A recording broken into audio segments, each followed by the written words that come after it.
Hello. So in this video, we're going to talk about Brian Helgland's film, A Knight's Tale.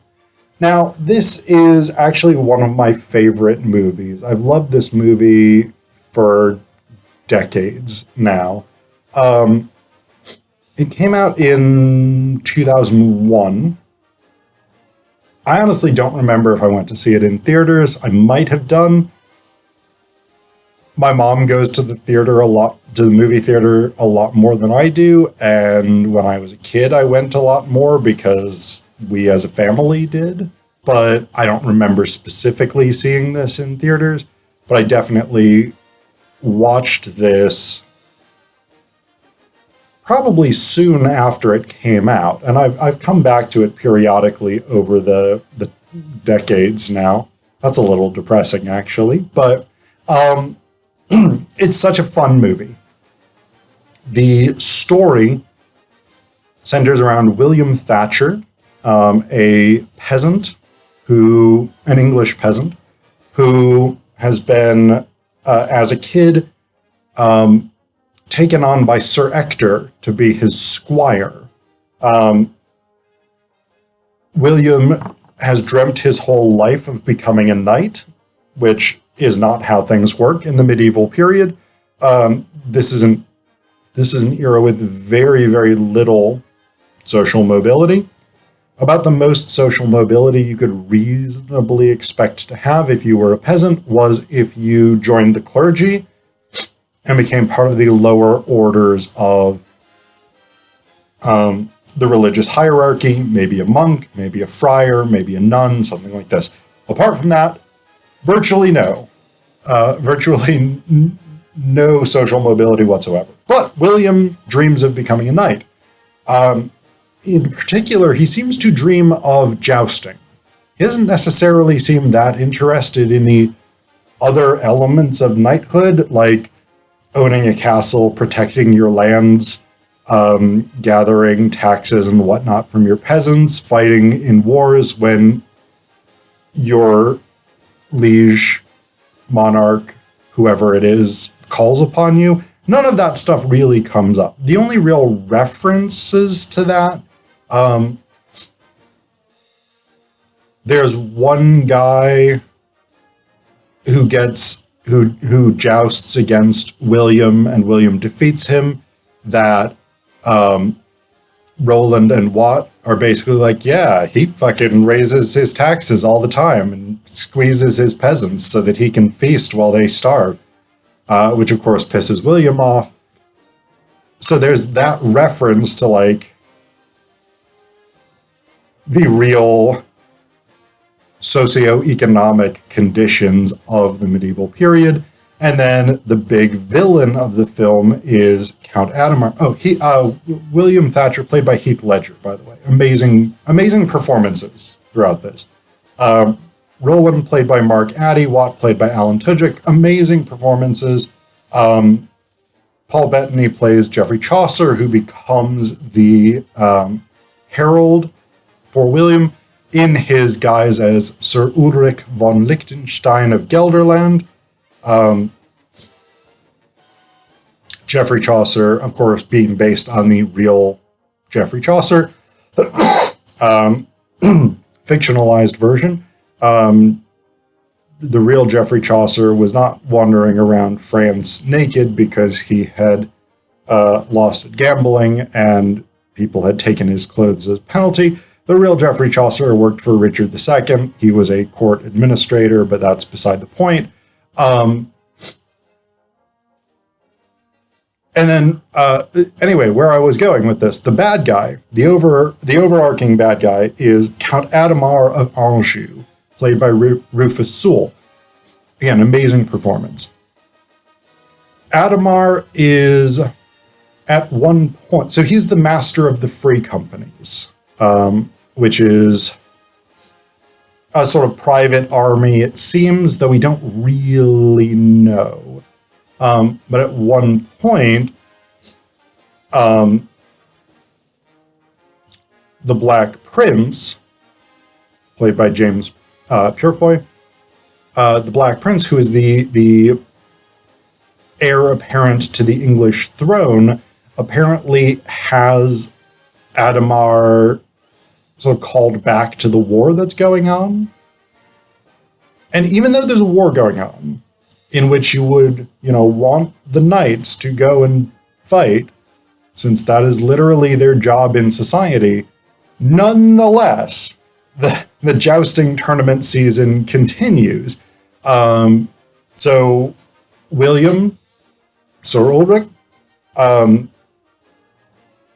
continues jousting. There's a whole bunch of tournaments that he goes to and he wins because Adamar is not there, and Adamar is the only one who could possibly defeat him. Finally, and Heath Ledger, Sir Ulrich, is winning the heart of Jocelyn, played by Shannon Sosaman. I'm probably pronouncing her name wrong. I apologize. Jocelyn is a sort of upper class woman who theoretically, we learn toward the end of the film, is supposed to get married to Count Adamar. She doesn't really want to do that because she's falling in love with Ulrich, or William. And so that whole storyline is going on. He's trying to prove his love for her, etc., etc. We finally get to the World Championships in London. The reality is, so the reality of medieval Europe was that London was not the centralized city that it is today. It was not the powerhouse city that it is today. Sure, it was important to the English, but it wasn't that important to anyone else. Probably if you were having world championships in Europe in the medieval period, you'd be having them in France somewhere, wherever the King of France has his court. But William, Roland, Watt, Chaucer, and Kate, who's the blacksmith who creates better, lighter armor for William, they're all English. So we have to take them back to England. Also, in England, the Black Prince can more or less do whatever he wants, so that becomes important. Count Adamar comes back. He is in the World Championship, going to face William. The problem is, William decides to go see his dad, who is now blind. Count Adamar follows him, realizes that William is in fact a peasant and not a knight, has him arrested, and basically William gets put in the stocks, and then the Black Prince shows up and he's like, hey man, you did me a service once, sort of. It wasn't really a service, but the Black Prince had sort of been masquerading as Sir Thomas Colville. Adamar withdrew so he wouldn't have to fight the Black Prince because fighting a member of the royal family is a bad plan. William refused to withdraw. He fought the prince, and then the prince is like, yeah, you're a good dude. I like that. I like that you fought me, even though you knew I was the prince, and you really shouldn't have done that.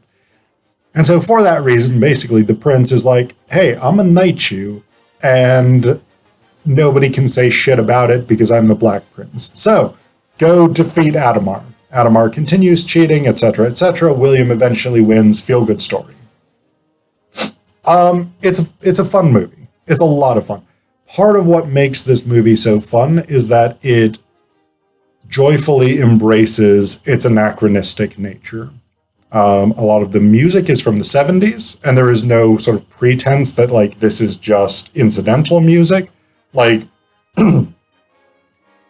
very, very early in the movie, when the idea of jousting as a sport enjoyed by nobles and peasants alike is introduced, the people at this one tournament are singing along to Queen's We Will Rock You. So it's just, there's like this overt embrace of, this is not history, this is not reality, this is fun stuff. We get to sort of enjoy this story. It's a feel-good story. Just be happy about it, etc., etc. And I think the way they do that is really effective for what this movie is meant to do.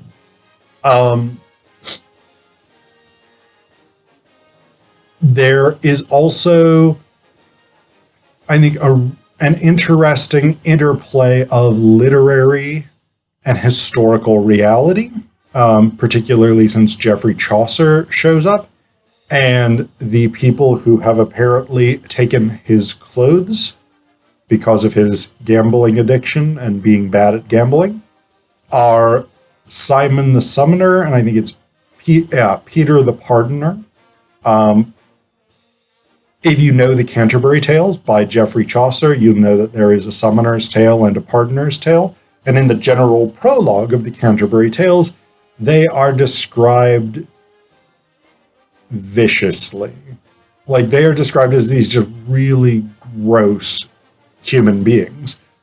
And so, Chaucer in this film tells them after William sort of pays off his later debt, I'm done with you except to exact my revenge, which he promises to do in fiction. And of course, in the general prologue to the Canterbury Tales, the Summoner and the Pardoner are just like gross people, just like covered in acne, and they're greasy and they're smelly and they have no manners and all these things. They're just really disgusting characters. And so that's a fun little sort of aside for people who know the Canterbury Tales and like going to anachronistic comedy movies. I don't know what the overlap of that Venn diagram is, but there you go. The Black Prince was a real figure, a real significant person in history, Edward the Black Prince. But ultimately, this is very much a modern movie. Like, despite the medieval setting, despite the medieval clothes, despite the focus on jousting, etc., the most anachronistic thing, I would say, and this is not necessarily a critique, this is a very common Hollywood thing, and realistically, it's a thing that you do if you want your film or whatever it is to succeed with a modern audience. The most anachronistic elements are the attitudes that people have. William's desire for social mobility, very much a contemporary American attitude. This idea that, yes, you can go out and you can improve your station in life through hard work, dedication, etc., etc. It was not a medieval idea. It was not, I mean, people during the medieval period believed in something called the Great Chain of Being, the idea that everything that existed was on a sort of hierarchical chain with God at the top, Satan at the bottom. Everything in between was in its place. It was fixed in its place. So if you were a peasant, you were a peasant from birth. You would be a peasant until you died. If you were a king, you were a king from birth. God had chosen you to be a king. You were going to be a king, etc., etc. It was a very static, fixed way of looking at the world. The idea of social mobility, but the idea of a static, fixed world in which you are fated to be wherever you are is not something that modern audiences are going to respond to. And so, if that was the thrust of the film, it would not be successful. But that embrace of you can go out and you can improve your station, however much the reality of American socioeconomic life does not reflect that, that is central to American ideology. Jocelyn's idea that as a woman, she should be free to make her own choices. She, as a medieval aristocrat, she should nonetheless be free to marry for love, etc., etc. These are anachronistic things. They would be very fitting for a modern audience. They would not be familiar at all to a medieval audience. I mean, aristocratic women in the medieval period married for social position, social status, to firm up alliances, to connect different houses, etc., etc. That was why they married. That was their function in life, to a certain extent, was to be tools for brokering political and social relationships between men, largely. Women did have their own lives in the medieval period. They had their own ways of looking at the world, their own activities, their own authority to a certain extent. But